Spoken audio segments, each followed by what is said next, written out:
Ang ugali ng taong ginagamit ka lang kapag may kailangan ay parang payong sa tag-ulan, hinahanap ka kapag bumabagyo ang problema. Pero kapag tumila na ang ulan, bigla kang isinasantabi at kinalilimutan. Sila yung mga taong mababait kapag may maibebenepisyo sa'yo, mabilis mag-chat kapag may pabor na hinihingi, pero nawawala kapag ikaw naman ang nangangailangan.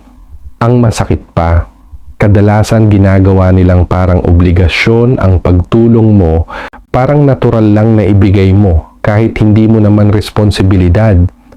Mapapagod ka kasi ang relasyon ay nagiging transaksyon, hindi koneksyon. At ang halaga mo sinusukat na lang sa kung anong kaya mong ibigay, hindi sa kung sino ka talaga. Pero tandaan, kapag napansin mong paulit-ulit kang nauubos sa ganitong klaseng tao, hindi tungkulin ang manatili, kundi karapatan ang lumayo.